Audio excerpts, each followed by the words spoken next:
el fijarte en un momento histórico como que eso es lo que de lo que tienes que hablar y lo tienes que razonar, como si fueras un historiador, eso no es novela. Por eso yo siempre hago esas diferencias y nunca me fijo en el género de thriller, tal. Para mí los géneros son el drama, el ensayo, el drama es teatro, ¿vale? El ensayo, la narración y la poesía. Para mí no existen más que esos 4 géneros.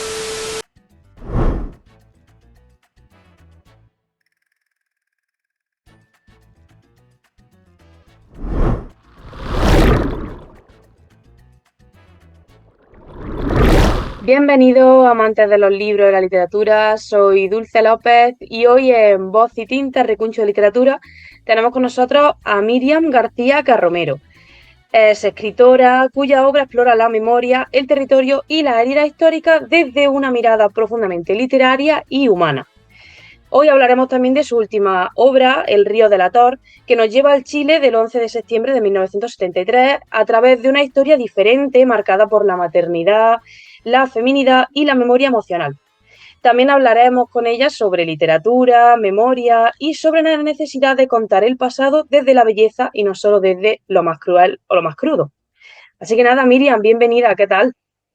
Muchísimas gracias, Dulce, de verdad, por esta invitación. Tenía muchísimas muchas ganas, perdona, de que se diera esta entrevista y sabéis que soy fanática del recuncho de los libros y también de ti, porque eres una grandísima comunicadora. Muchísimas gracias, Miriam. Bueno, para quien no lo sepa, Miriam ya ha colaborado otras veces con El Recuncho, los que nos seguís más de cerca lo sabréis, con sobre todo artículos de divulgación literaria, y la verdad es que muchas veces nos salva el mes, así que esto tenía que darse sí o sí. Muchas Y bueno, gracias. quería empezar preguntándote, porque en muchas de tu obras aparece Chile, ¿no? El territorio y la memoria como elementos como muy fundamentales. Entonces, ¿qué tiene Chile de literario para ti? ¿Por qué Chile?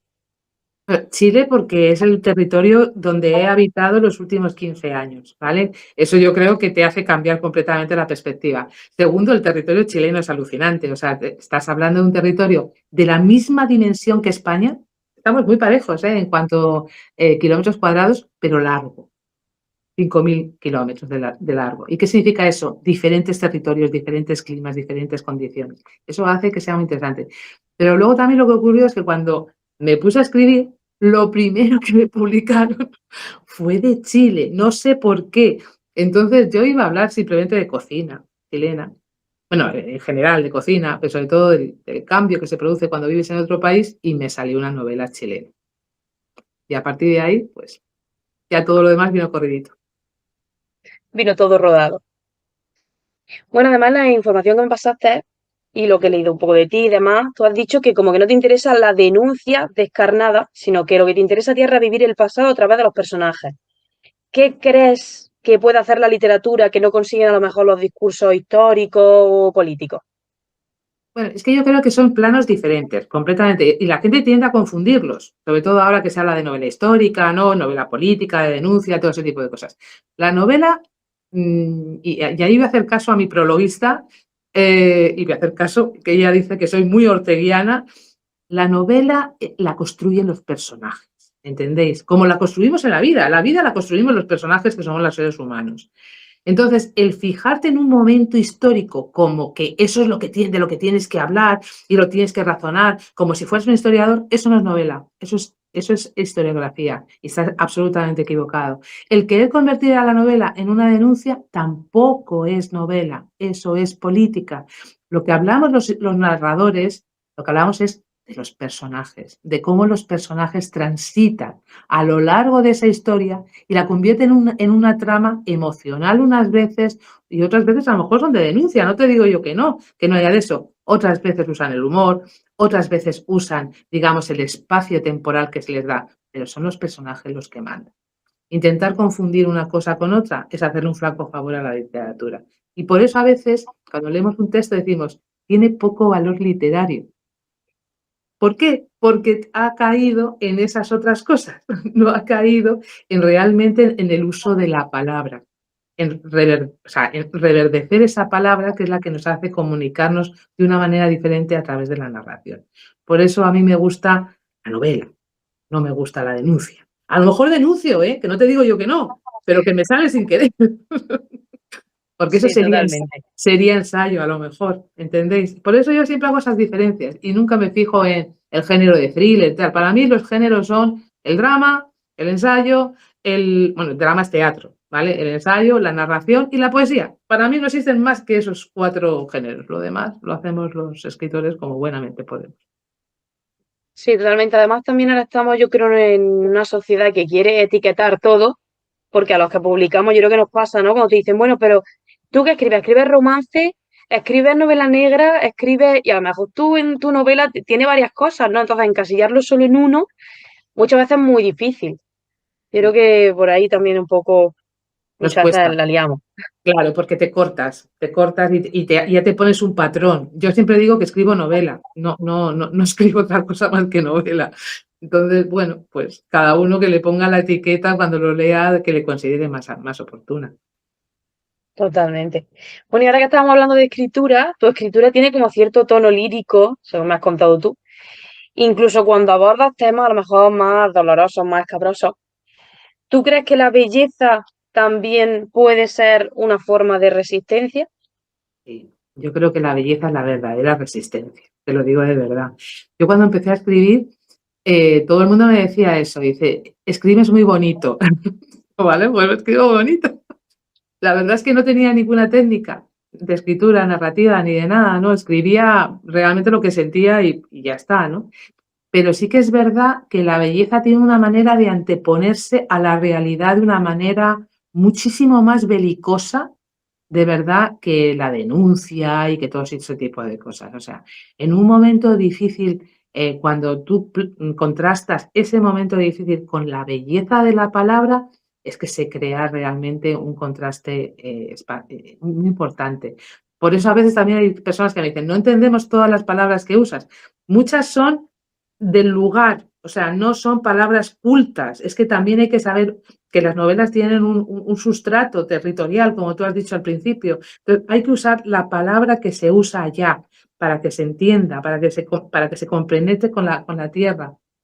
Y por eso esa belleza también transcurre de la cosa, digamos, folclórica. O sea, las personas cuando hablamos en un territorio creamos una belleza literaria particular. Tengo una amiga que es de Albacete y un día se puso a hablar en el habla de Albacete, que en las comarcas oye, era precioso, no entendí mucho, ¿no?, de lo que me estaba diciendo, pero era tan bonito escucharla.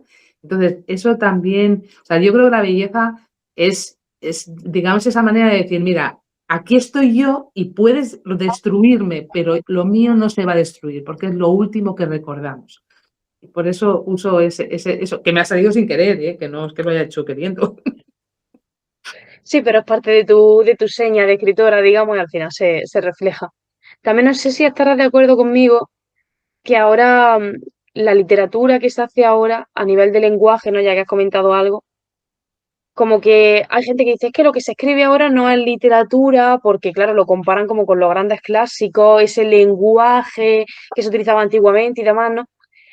Entonces, claro, yo he conocido gente de todas las opiniones, ¿no? Hay gente que dice que no, que lo que se hace ahora es basura con perdón, que no, que ya no se escribe nada de ningún género que merezca la pena.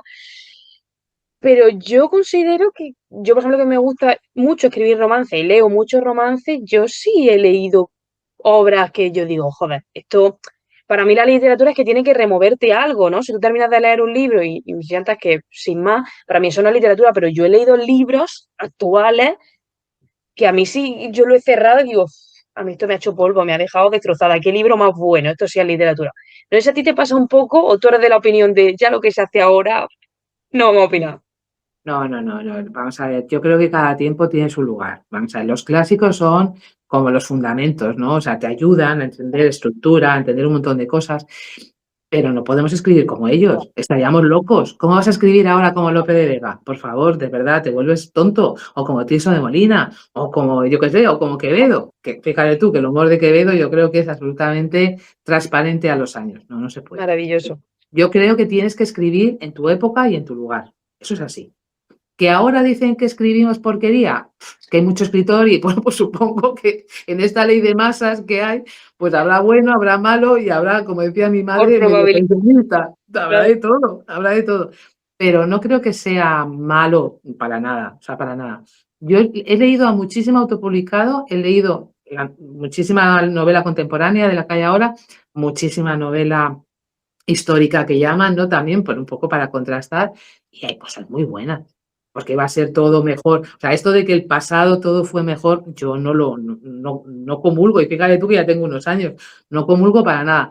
Yo creo que ahora mismo se crean nuevas formas, digamos, de lenguaje que se experimentan en las novelas, que son súper interesantes también, y también se comparten experiencias, digamos, de vida que probablemente ni en el siglo XX, ni en el XIX, ni en el XVIII eran posibles. O sea, nos estamos enfrentando a una realidad en la que, pues esto mismo que estamos haciendo tú y yo, antes no se podía hacer, ¿entiendes? Claro. Entonces, este tipo de experiencias que, evidentemente parten de una tecnología que antes no teníamos, también nos permiten ejercer un lenguaje y una forma de expresión completamente diferente. Y eso es lo que está pasando ahora, que realmente la novela actual habla de ese reto que significa para la persona, en muchos casos, enfrentarse a la comunicación a través de la distancia.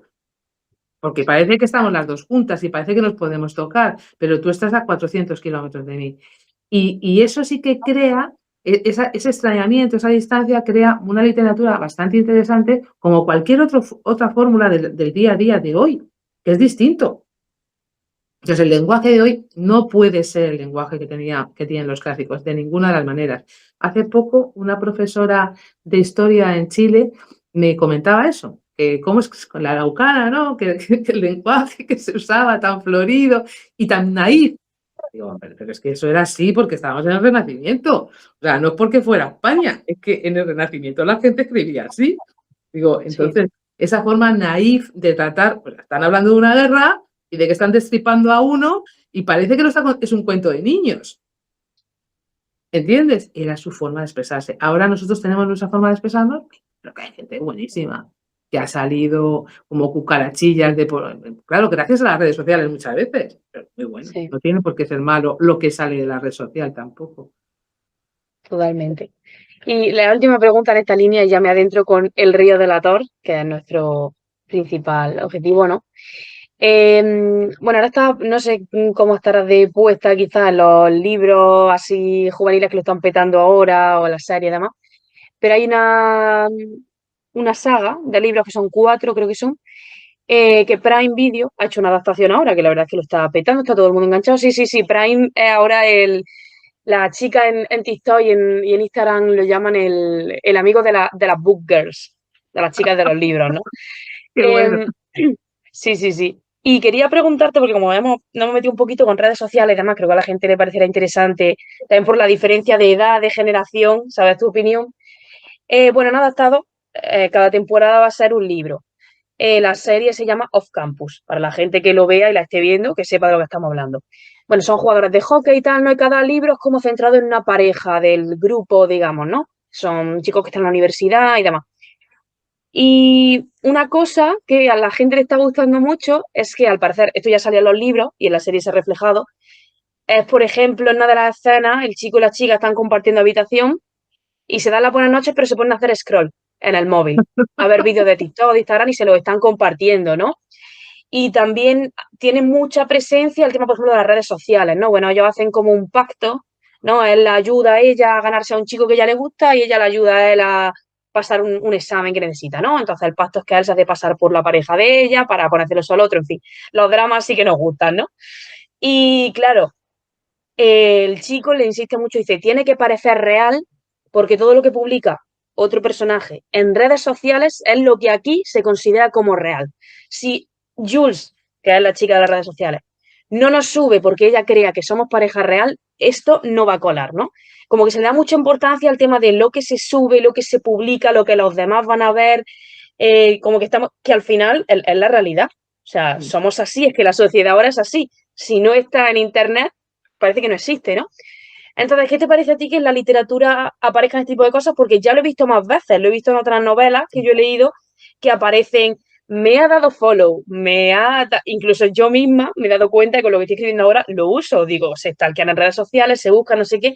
Hay gente que lo critica mucho, pero hay gente que dice, bueno, es que, ¿por qué lo critica si es que es la realidad, es lo que estamos haciendo, ¿no? Entonces, ¿qué piensas tú de esto? ¿Cómo lo ves? Yo lo veo, vamos a ver, es que es la realidad, o sea, es que es lo que estamos viviendo. Es como si tú le dijeras a una persona del siglo XVI o XVII que no hablara de las armas que utilizaba, ¿sabes? O de las pendencias que tenía, o de cuando venían los mangas verdes, o de todo ese tipo de cosas. O sea, es que esto es lo que está pasando ahora. Entonces, ¿cómo no vas a hablar de eso? Obviamente tienes que hablar de eso. Uno de los ejercicios que a mí me pusieron en la escuela de narración creativa fue precisamente utilizar ese lenguaje es un lenguaje especial, es un argot que hemos creado, ¿no? Para crear una historia entre una monja que no había visto jamás una red social y una niña a la que ella le había dado clase cuando era niña, pero que ahora ya era una adolescente y estaba todo el día ahí pegadita a esto. Y bueno, Bueno, y el desfase que se produce lingüístico entre la monja, que no ha visto, vamos, lo que es un follow, ni lo que es un reel, ni lo que es nada en toda su vida, y esta muchacha que solamente habla en ese argot. ¿Cómo no vamos a hablar de eso si esto es una de las cosas que provoca más espacio temporal entre las generaciones y mental? O sea, mi madre, la pobre, ya no está bien de la cabeza, pero antes de perderla, cuando nosotros le mandábamos una invitación para hacer una llamada, todas las hermanas juntas, la pobre mujer tenía que pedirle a una sobrina que le hiciera el trabajito porque la pobre no podía, claro. porque ya se le había perdido. Mira, yo haría una novela de cómo la gente mayor ahora mismo se enfrenta a que todo se haga por internet. Una cita al médico, por internet. ¿O no? Sí, sí, sí, La declaración de totalmente. la renta, por internet. Las citas previas, para todo. Cita previa para todo. Que me he quedado viuda y que tengo que pedir mi jubilación, por internet.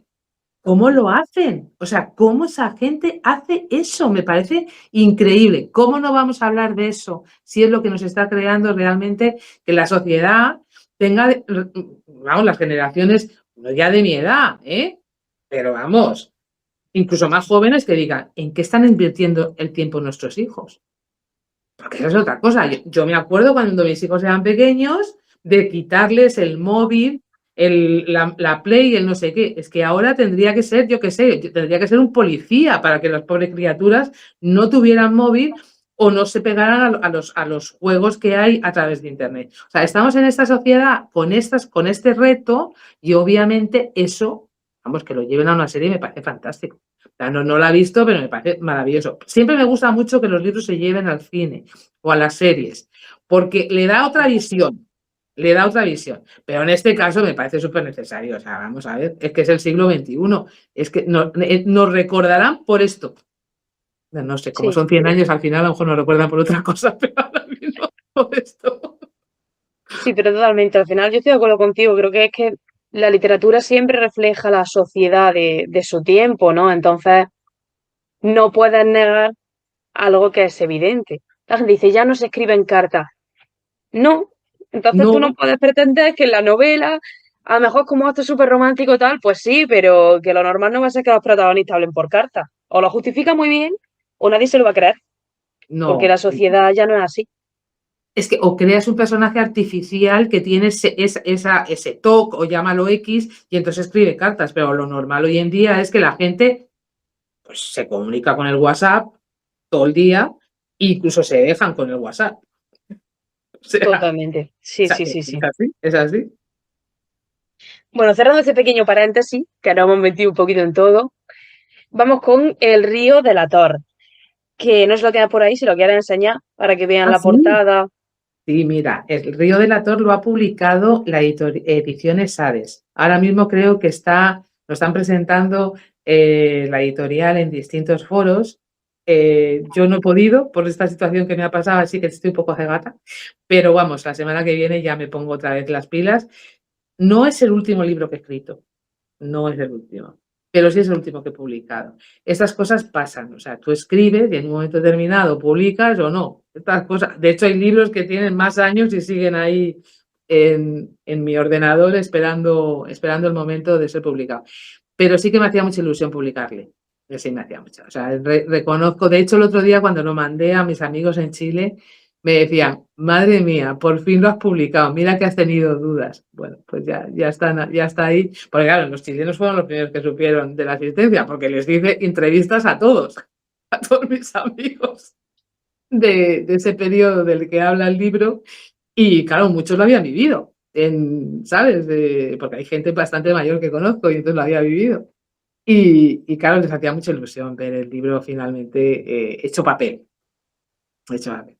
Así que sí, la verdad es que es yo lo llamo mi bebé porque lo he sufrido 3 años hasta que por fin he tenido la valentía de publicarlo. Sí, hasta que le ha llegado su momento. Bueno, el Río de la Tor, para que se hagan un poquito una idea, comienza en una fecha muy concreta y muy dura, que es el 11 de septiembre de 1973 en Chile. ¿Nos puede explicar un poco qué pasa en esta fecha para que la gente se ubique? Bueno, el 11 de septiembre de 1973 es el golpe de Estado exitoso, porque hubo otros no exitosos que se produjeron en Chile a manos de las Fuerzas Armadas. Intervinieron los 3 cuerpos de las fuerzas, tanto la tierra, mar y aire, ¿vale? En contra de un gobierno establecido democráticamente o elegido democráticamente. Había habido un tanquetazo antes, unos meses antes, o sea, había mucha violencia, ¿vale? O sea, que no era algo imprevisto para nada. Y bueno, pues significó el éxito de este golpe de Estado, pues como te puedes imaginar, significó un antes y un después. Entonces yo estaba en el año 2023, 50 años después, estaba en Chile, como llevaba estando los últimos años, ¿no? Yo me había comido el aniversario 35, 40, 45, y estoy ahora en 50, y todo el mundo se puso a hablar. Se puso a hablar de lo que les había pasado ese día. La gente que tenía cierta edad, incluso gente de mi edad o más pequeños, cómo ellos lo recordaban. Y entonces era tremendo, ¿no? Porque era todo el mundo quería contarte ese día. ¿Qué pasó ese día? ¿Cómo lo pasaron? Unos se habían escondido, otros habían ido al trabajo tan frescos, otros, claro, otros esperaban las noticias de una radio que cada vez había menos radios abiertas porque las iban cortando. Claro, Claro. ¿entiendes?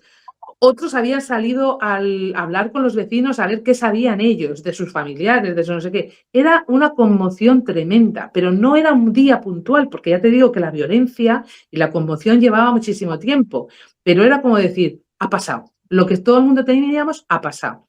Entonces, cada uno pues te lo cuenta con la experiencia del tiempo, claro, no es lo mismo que esto yo lo hubiera contado en el año 73, estos son 50 Claro. años de espacio, ¿no? Entonces, claro, ahí ya no están los hechos reales, está la memoria, que es lo que yo siempre intento diferenciar. No se puede hablar de memoria histórica, eso no existe. La memoria es folclore, es memoria. La historia es estudio, investigación. Esa es la diferencia. Por eso esta novela, aunque tiene muchísima documentación, no es historia. Esta novela es Claro. experiencia, lo que la gente me contaba, cómo lo habían vivido.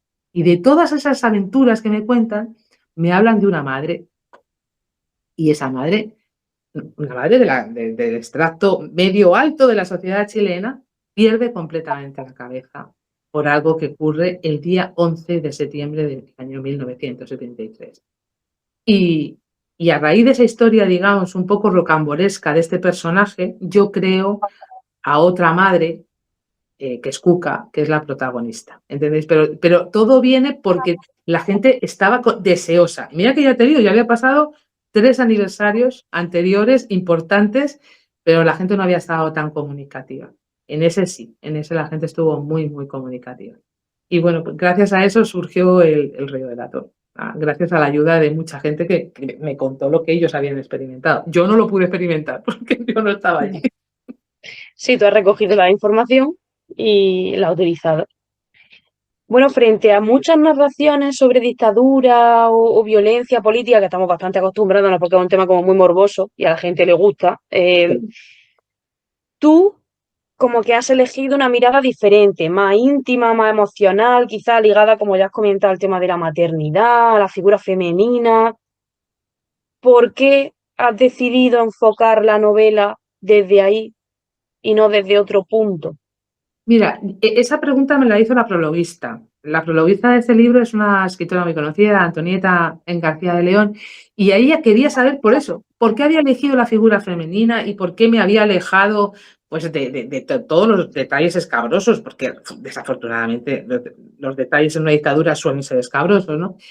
Bueno, primero porque las madres fueron muy importantes durante todo ese periodo. Fue la resiliencia, ¿entiendes? O sea, ellas realmente fueron resistencia, pero una resistencia no tan pasiva como la gente se cree. Ellas se amotinaron contra el régimen. Te lo digo de verdad, o sea, la Iglesia y las mujeres fueron las grandes amotinadoras. Oye, ellas fueron realmente las que dijeron, por aquí no van a pasar. Muchas sufrieron realmente pues la violencia, ¿no?, de este tipo de regímenes, ¿no? Pero ellas y la Iglesia fueron esos dos bastiones en los que la sociedad se basó para poder sobrepasar todo este periodo tan larguísimo de 17 años. Entonces, por eso quería que fuera una mujer. Porque además, las primeras imágenes que yo tengo de esos días, que las rescaté curiosamente de un programa de televisión española que nunca se publicó, que era de los reporteros, y se hace justo ese día. El 11 de septiembre de 1973, un reportero español muy conocido, de la Cuadra Salcedo, está en la montaña, o sea, está en los Andes, camino hacia Argentina, y le cuentan que ha habido un golpe de Estado y que se tiene que volver a Santiago a hacer el seguimiento de los acontecimientos. Sí. Aparece, este hombre era enorme de grande, era un hombre altísimo y era medio colorín, medio pelirrojo. Y aparece en una imagen una madre llorando porque su hijo está dentro del estadio donde estaban encerrados un montón de personas que habían sido detenidas. Y le cuenta su historia. Le cuenta la historia de la Cuadra Salcedo y le pide ayuda. Y él entra dentro del estadio y consigue salvar al niño que está dentro. Me pareció, digo, esto que he encontrado yo, esto es un tesoro emocional. Es un tesoro emocional. De la Cuadra Salcedo, años después, dijo, esto nunca se publicó, porque cuando lo traje a España, años 73, se quedaron medio locos y no sabían qué hacer con esto. Claro, Televisión Española no sabía qué hacer con esto. Dice, ¿y esto qué hacemos? ¿Lo publicamos o no? De hecho, años después fue un compañero suyo, Manuel Álvarez, creo que se llamaba, también del grupo de reporteros, y hizo la entrevista a todos los miembros de la Junta Militar. Y eso sí se publicó. Fuerte, ¿eh? Fuerte. Se la hizo a Pinochet, se la hizo a todos, a Leigh, se la hizo a todos los miembros de la Junta. Y eso sí se publicó. Pero estas primeras imágenes de la Cuadra Salcedo dando calor humano y cariño a una madre que cree que ha perdido a su último hijo porque ya los otros los habían detenido y creía que estaban muertos, eso fue para mí, dije, tengo que dar el punto de vista de la madre, porque las madres fueron de verdad un pilar fundamental en toda esta historia. Y además, de verdad, que esto no es un tema ni político ni nada, es que los únicos que se enfrentaron de verdad a ese poder fueron madres y la religión y los religiosos. Daba igual que fueran católicos, que fueran metodistas, que fueran... Los únicos que se enfrentaron fueron esos dos. Los demás tuvieron que esconderse para poder hablar de esto. Por eso el libro tiene esta parte, digamos, superficial, que es el tema de la maternidad y cómo una madre vive todo esto, y luego tiene una parte subterránea porque estábamos en la época de los espías. Claro. Entonces te puedes imaginar la de secretos que se estaban escondiendo bajo el ripio de los caminos. O sea, había otra corriente por abajo que era lo que no se veía. Y en el medio está el río que no puede esconder nada. Intenta esconder a los muertos, pero los muertos flotan. Claro, justamente te iba a preguntar por eso, porque el título es como muy, muy potente, muy sugerente, ¿no? El río delator.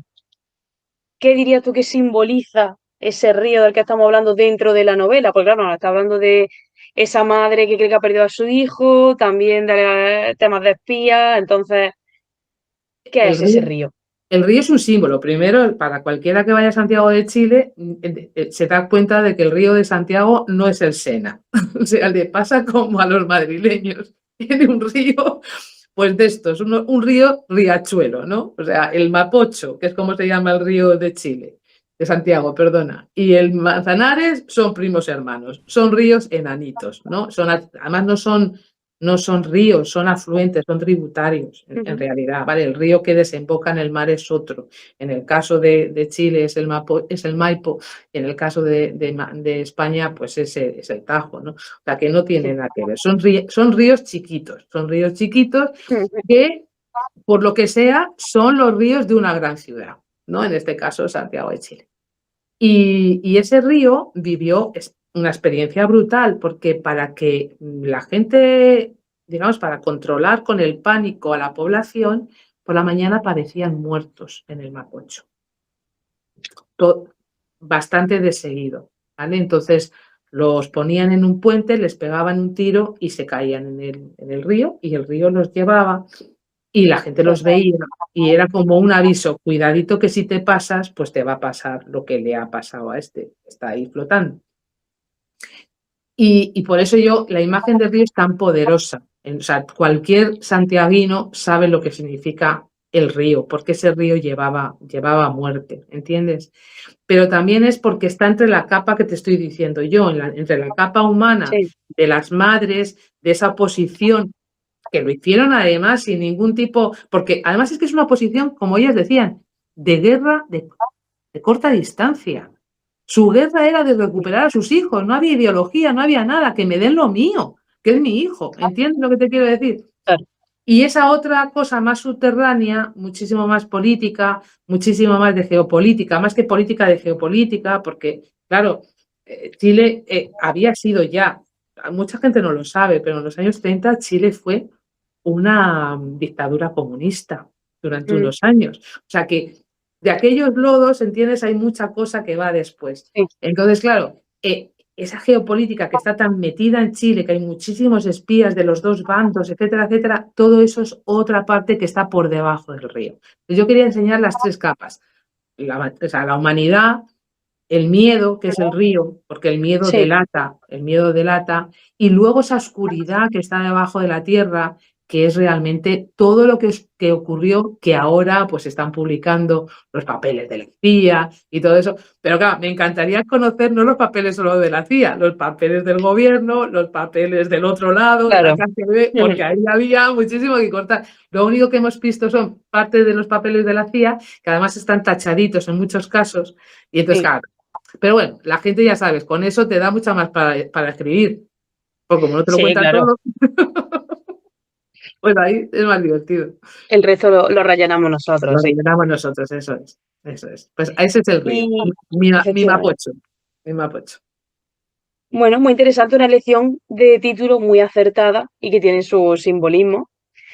Hay una frase que me llamó la atención que dice: no quiero salvarnos del pasado, quiero revivirlo a través de mis personajes. Entonces, para ti, ¿qué significa exactamente revivir el pasado desde, en este caso, desde la ficción, ¿no? Porque estamos hablando de novela. Claro. Es que la narrativa es revivir cosas desde otro punto de vista y reinventarlo, y además rellenar esos huecos, ¿entiendes? O sea, nos han contado una historia durante un tiempo, y de hecho nos la han contado diferente en ambos lados del Pacífico, o sea, o de los Ujú. océanos que nos separan, porque otra de las cosas que yo me di cuenta cuando me puse a vivir en Chile es que lo que me habían contado en este lado y lo que me contaban en el otro lado no era igual. O sea, que las historias, por eso digo que la historia tiene que ser muchísima investigación y tiene que ser muy científica, porque si no, lo que se convierte es en un panfleto. Si a mí me han contado una historia aquí y allí les han contado otra historia, algo no está funcionando. Claro. Eso es así. Entonces, como la historia real todavía no está contada entre tú y yo, quedan muchísimas cosas que contar y de investigar y de conocer, a mí no me interesa ni denuncias ni nada de eso. A mí me interesa recorrer esos años a través de unos personajes muy específicos que la hacen real.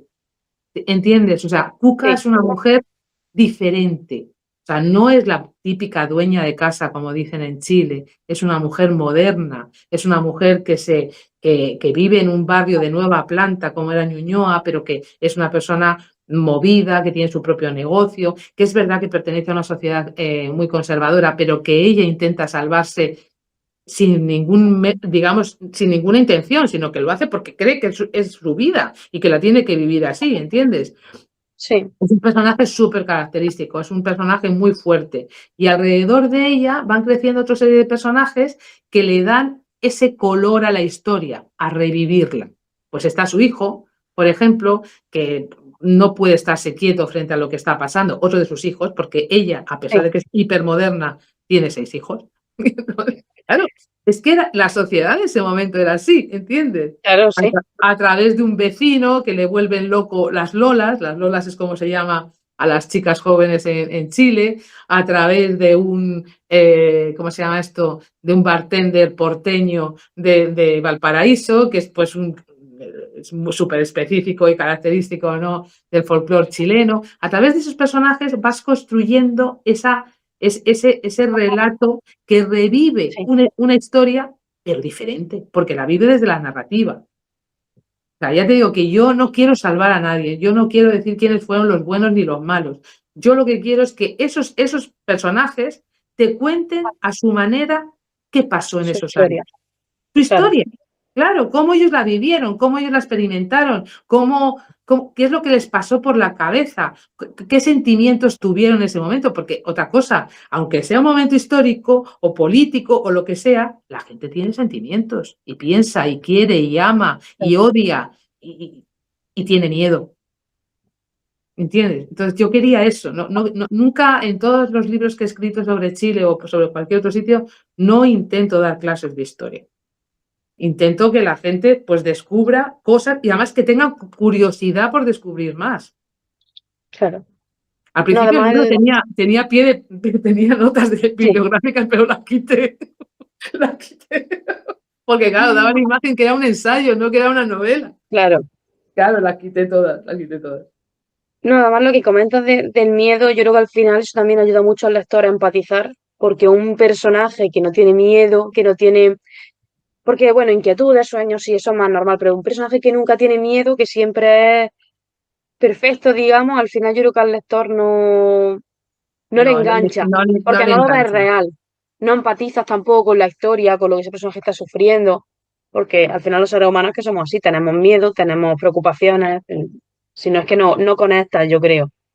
Sí, Y, es un y sentimiento te muy quería fuerte. sí. Y te quería preguntar, en la línea del lenguaje, ¿cómo, cómo has trabajado tú el tema del lenguaje en la novela para mantener un poco, o sea, no perder la dureza emocional de lo que estás contando, pero mantener como ese tono lírico, vamos a llamarlo así, porque tú cuando escribes tienes como un toque diferente. ¿Cómo has trabajado tú el tema del lenguaje en la novela? Me ha ayudado mucho el hecho de poder contrastar también las formas diferentes de habla de los distintos personajes. Tú date cuenta de que Chile, al ser una sociedad tan estratificada, la forma de hablar delata tu estrato social. Claro, ¿Entiendes? Entonces, juego mucho con eso, ¿vale? Para que, para que la lírica no se haga pastosa, para que no termine uno diciendo, pero qué harto estoy de que este señor me esté hablando todo el rato de lo que siente, de lo que padece, de lo que no sé qué. Para que eso no se haga pastoso, juego con unos diálogos donde los personajes se nota qué son y de dónde vienen y tal por la forma de hablar. Esa fue la parte más difícil porque cuando pasamos a la corrección, claro, la correctora no conocía el lenguaje chileno y evidentemente yo no lo podía hacer tan chileno como para que las personas que no fueran chilenas no lo entendieran, pero tenía que dar esos toques para que las personas que lo leyeran vieran lo que era una dama de la alta sociedad, lo que era un estudiante universitario, lo que era un garzón, como los llaman en Chile, ¿no? A los camareros, lo que era un roto, los rotos son pues la gente que no tiene plata, ¿no? Y que llega con una mano delante y otra detrás. sí. O sea, para que vieran todo ese tipo de personajes, entonces los diálogos me ayudan a romper el clima espeso, lírico que hay. Y además la novela está contada en primera persona, pero no de Cuca. Es su vecino el que habla, el que hace de narrador. Entonces, claro, eso también me permite una distancia sobre las emociones de Cuca, porque claro, Claro, él va contando en primera persona, pero está hablando de su de vida, ella. obviamente, pero a través claro, de cómo Cuca está experimentando todo esto. Entonces, eso fue un experimento que no lo hice a propósito para nada, pero luego vi que quedaba bien. Y lo que hago es que inserto como 4 intervenciones de Cuca íntimas de lo que ella piensa en ese momento, ¿vale? Pero que tampoco te dan muchas pistas de dónde estamos, ¿entiendes? O sea, El Sí, libro es que tú cuando piensas las cosas no sabes lo que estás pensando, no sabes a dónde te lleva. ¿Entiendes lo que quiero divaga, decir? claro. Entonces, ella está dándole vueltas a todo lo que le está pasando y lo refleja lo que es, ¿sabes? En la novela en 4 spots, hay en 4 lugares, pero todo el rato la novela la lleva Hernán. Hernán, el vecino, el amigo de su hijo, es el que todo el rato está hablando en primera persona como hombre, que a veces dicen, ¿por qué las mujeres no podemos hablar como un hombre? Pues yo creo que sí. Yo creo que podemos hablar perfectamente con un hombre, porque tampoco es la diferencia. Además, todos hemos sido jóvenes y yo creo Sí, que todos hemos tenido hermanos y todos podemos hablar. Entonces, es Hernán, una criatura de 17, 18 años, el que lleva la novela y así evitamos que esa carga emocional tan alta, y es verdad que es muy lírico, al principio quité un montón de párrafos, claro, te puedes imaginar. Pues es que usaba hasta las canciones para transmitir la lírica. Chile es muy emocional con las canciones sí. también. Entonces, eso ayuda mucho a eso. Pero toda esa parte la quité, bueno, quité lo menos 40 o 50 páginas. Sí, sí, sí, del principio me quité 40 50 páginas y luego de la parte central también me quité otros 40 50. Aparecieron otras, pero yo creo que le hizo bien al libro descargarlo, porque al principio era excesivamente espeso. ¿Entiendes lo que te quiero decir? Por eso tardé Sí, tanto en publicarlo, tardé tanto por eso. sí, el proceso de corrección también. Y con todo lo que nos has contado de esta obra, ¿qué, qué tipo de lector imaginas tú para esta novela? Vamos a ver, esta novela yo en los lectores beta usé gente de todo color y condición. O sea, usé gente pues que le gusta más la poesía, gente que le gusta la narrativa, gente que le gusta el drama, gente que le gusta, ¿cómo se llama esto? Las novelas románticas, porque esto en el fondo es Ujú. una historia de amor. Todas las novelas tienen una historia de amor, ¿eh? Sí, En el fondo todas tienen una historia de amor. Y la verdad, sí que es verdad que les gusta mucho esta novela a gente que de alguna manera revive todo aquello, o sea, pues eso, gente de 50, claro. 60, 70 años, ¿no? ¿Por qué? Porque lo reviven, pero también gente muy joven que quieren conocer otra forma de ver aquello. Porque Sí, eso lo notamos en el aniversario número 50 del golpe de Estado, que la gente joven tenía mucha curiosidad de saber realmente qué es lo que había pasado. Tú das cuenta que eran gente que a lo mejor habían nacido ya en democracia, no conocían nada de todo aquello. no Para tengo ni ellos idea, eran claro. cosas que eran absolutamente naturales y que esto lo habían estudiado en el colegio. Entonces, claro, sí que había mucha curiosidad por entender de- qué había pasado, pero que se lo contaran sus padres. Claro. ¿Entiendes? Porque claro, sus padres se lo podían contar. Entonces, yo creo que esto es un libro que une un poco a generaciones Ujú. porque les está contando algo en el cual se pasa de puntillas de verdad por la cosa de los buenos y los malos. A mí nunca me han gustado los libros de buenos y malos. Y eso es un poco lo que consigue ese libro. Entonces es bastante transgeneracional, pero también es bastante digamos, interés, porque te da una visión, digamos, diferente. Oye, el que quiera conocer Chile lo va a conocer, porque realmente me he preocupado en rememorar ese Chile, ese Santiago de Chile de los años 70, ese Valparaíso que se quedó varado en los años 70. Desafortunadamente fue un palo económico fuertísimo para el país. En esa costa chilena, ¿no? Que gran exportadora de grano, incluso hasta los Estados Unidos. En todo eso me he detenido bastante y luego también he pegado un salto a España, porque ahí, claro, ahí está el contrapeso de un país que entra en un proceso muy difícil, como es un golpe de Sí, Estado, y otro que sueña con que se va a acabar. claro. Claro, entonces es que se da la cosa, ¿no? De que allí están empezando y en España ya le dan por muerto. Terminando. Mm. ¿Entiendes? Entonces, el tema de ese contrapeso también es importante. Por eso digo que es bastante transgeneracional. Lo vamos a ver porque la presentaré probablemente, o sea, en una librería que es bastante famosa en la Alameda, pero Ujú. también con la Universidad de Chile estoy hablando con ellos para poderla presentar allí en Chile, Qué para ver guay. un poco cómo ellos lo ven. Ya publicado alguna cosilla con la Universidad de Chile y la verdad es que siempre se ha portado muy bien conmigo, entonces espero que me ayuden esta vez.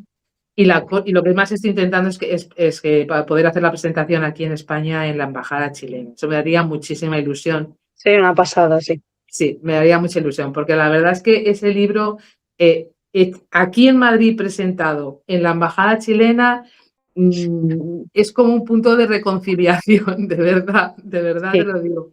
Y que no tiene que verlo nadie. Yo se lo he explicado al grupo, digamos, de las consultoras culturales Ujú. que tiene la embajada. Este libro es un libro para disfrutarlo. O sea, Sí, no es un libro para que la gente empiece a hacerse ideas raras, no, es para disfrutarlo. Entonces, es la visión de alguien de fuera, y yo soy de fuera, aunque sea chilena claro. ya 20 años, de cómo ve la figura materna en un periodo tan importante como fueron esos años, pero que no hay que verlo en otra clave más que en eso. Pero digo, yo creo que lo puede leer cualquiera que tenga un poquitito de curiosidad. Pues ya sabéis, los curiosos le tenéis que dar una oportunidad al Río de la Tor. Bueno, en obras anteriores, como Lluvia de Cóndores o La Casa de las Golillas de Cóndor, ya aparecía Chile, ¿no? Chile apareció en otra de tus novelas. ¿Tú sientes que el Río de la Tor, aunque haya escrito otras cosas después, culmina de alguna manera una etapa quizá dentro de tu obra o simplemente, bueno, es otro paso en el camino?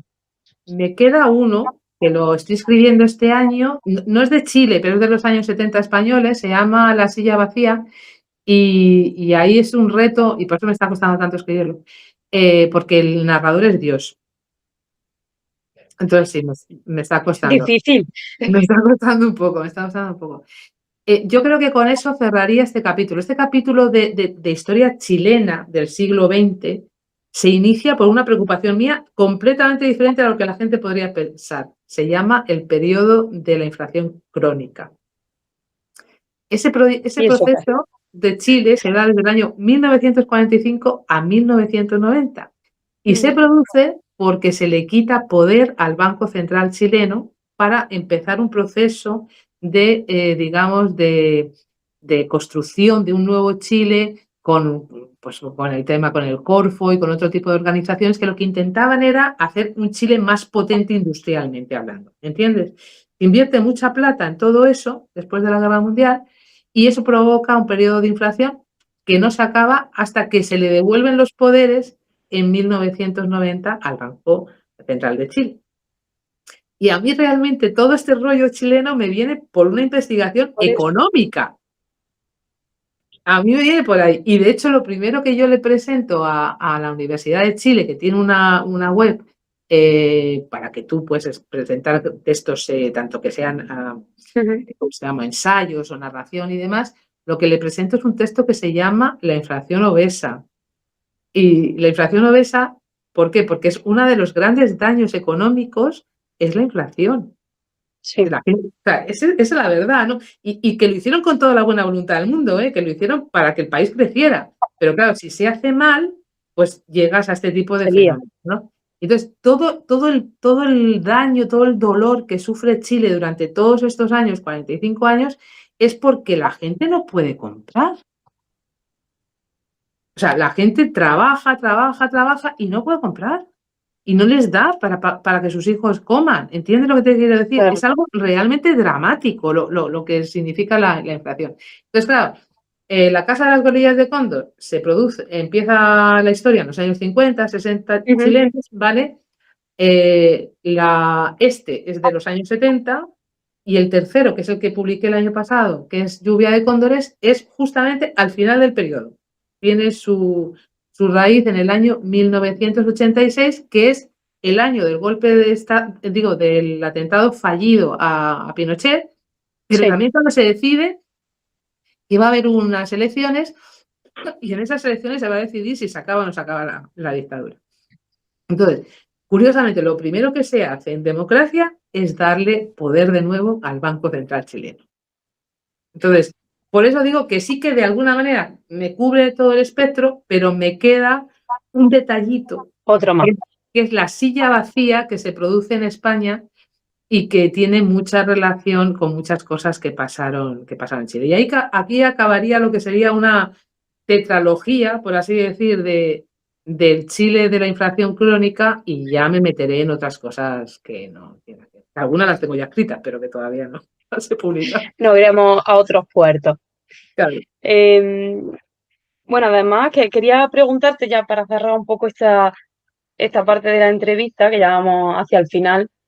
Hemos comentado muchas cosas de esto, pero bueno, tú participas activamente en podcast, en tertulia, en espacio de divulgación, o sea, tú eres muy, muy activo. Quien te sigue lo sabe y nosotros encantados. Entonces, te quería preguntar, hoy, actualmente, ¿cómo vives tú la relación entre literatura y lo que sería quizá divulgación o conversación pública?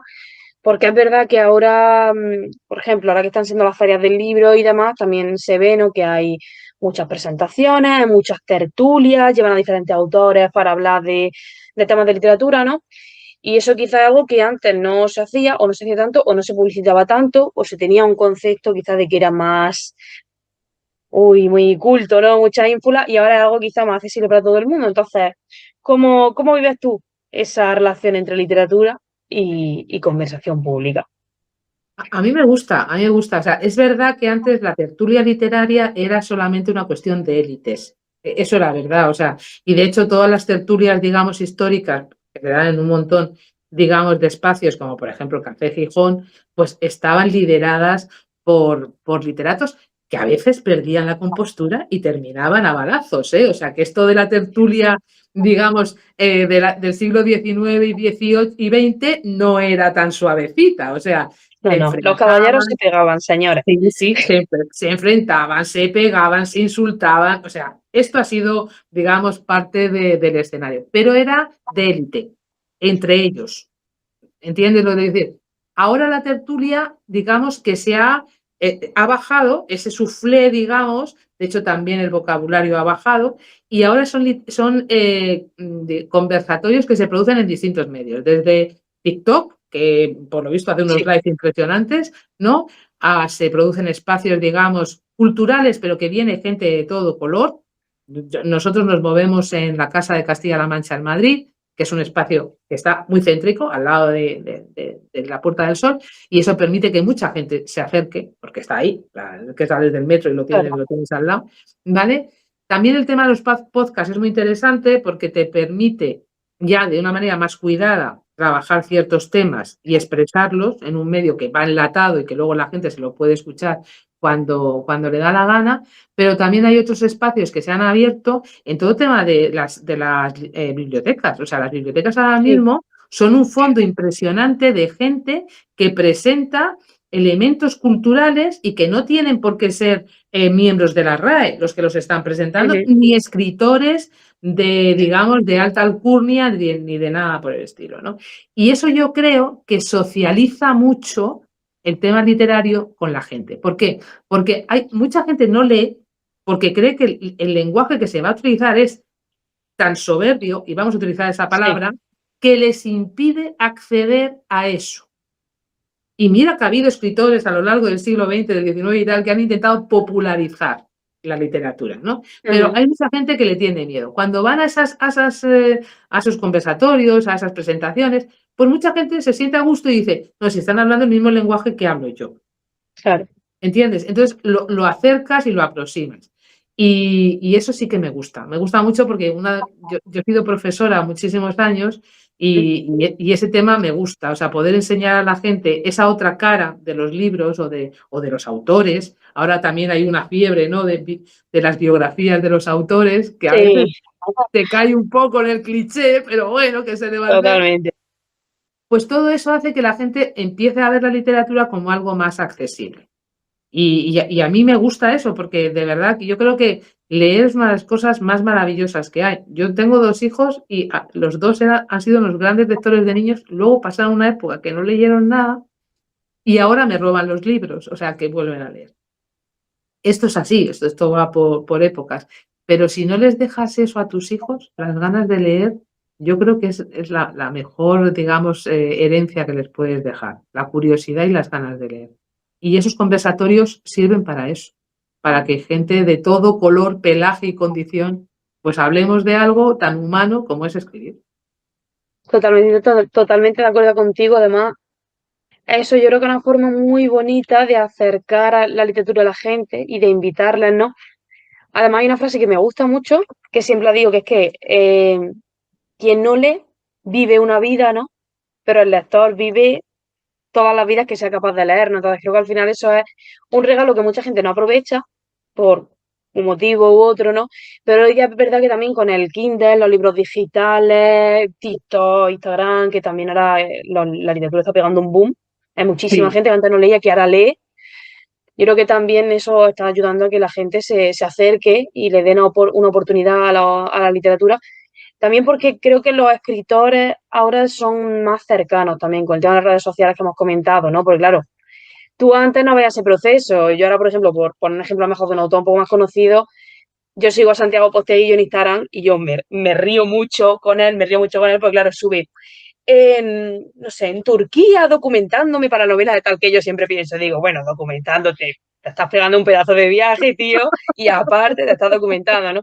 Pero es verdad que eso, claro, eso antes no se hacía, porque no había ese medio que eran las redes sociales, ¿no? Y ahora sí que te permite acercarte un poco al lector de esa manera más cercana, ¿no? Nunca mejor dicho. Y yo creo que eso al final al lector le gusta, porque empatiza contigo y se engancha más y te sigue más el rollo, digamos, ¿no? Sí, Bueno, ya yo nos creo ha que sí. adelantado que te queda un poquito de Chile por contar con Un esa poquito. silla vacía, que veremos a ver por dónde sale, ¿no? Y ya para terminar, quería preguntarte, si tuvieras que definir el Río de la Tor en una imagen o una sensación, ¿cuál sería? ¿Cuál elegiría? Pues mira, lo dice la primera frase del libro, ¿no? Para mí el río de la Tor es un lodo frío que cruzó Chile, ¿no?